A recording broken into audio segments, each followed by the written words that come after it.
Hello friends, welcome back to my channel cooking with Sayani. আজকের recipe chicken কিমা কাবাব বা chicken chapli কাবাব। ঘরে থাকা কিছু সাধারণ উপকরণ দিয়ে অতি সহজেই বানিয়ে ফেলা যায় এই চিকেন চাপলি কাবাব।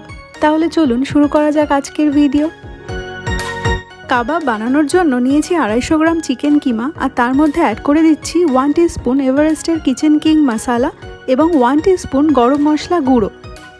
কিচেন কিং মশলা না থাকলে 1 টিস্পুন জিরে গুঁড়ো এবং 1 টিস্পুন ধনে গুঁড়ো অ্যাড করে দিতে পারেন। একটু মিক্স করে নিয়ে অ্যাড করে দিচ্ছি হাফ কাপ পেঁয়াজ কুচি, 1/4 কাপ ধনে পাতা কুচি। দিয়ে দিচ্ছি 1 টেবিল স্পুন আদা রসুন বাটা, হাফ টেবিল স্পুন কাঁচা লঙ্কা কুচি এবং হাফ টেবিল স্পুন লবণ। ঝাল আর লবণটা আপনি আপনার স্বাদ অনুসারে ব্যবহার করবেন। এবার এই সমস্ত কিছু দিয়ে চিকেন কিমাটাকে খুব ভালো করে ম্যারিনেট করে 10 মিনিটের জন্য রেখে দেব।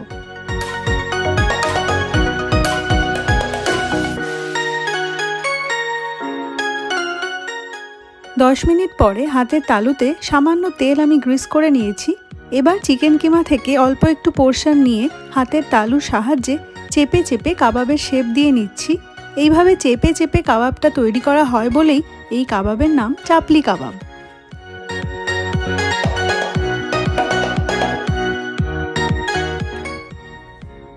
কড়াইতে 1 টেবিল স্পুন তেল আমি গরম করে নিয়েছি। এরপর একটা একটা করে কাবাব আমি কড়াইতে দিয়ে দিচ্ছি।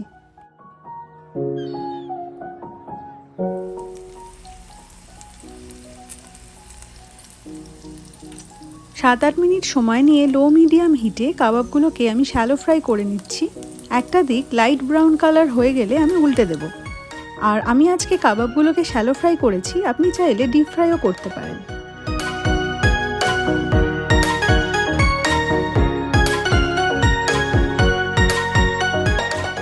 আমি এখন 4টে কাবাবই বানিয়েছি। বাকি চিকেন কিমাটা এয়ারটাইট কন্টেনারে স্টোর করে ফ্রিজে আরও 2 দিন রেখে দেওয়া যাবে এবং প্রয়োজন মতো ফ্রাই করে নেওয়া যাবে।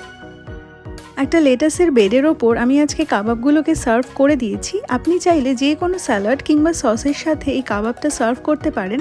আর আমার আজকের ভিডিও ভালো লাগলে প্রচুর লাইক এবং সবার সাথে শেয়ার করুন। আর আমার চ্যানেলকে সাবস্ক্রাইব করে আমার পাশে থাকুন। দেখা হচ্ছে পরের নতুন ভিডিও নিয়ে। ততক্ষণের জন্য বাই।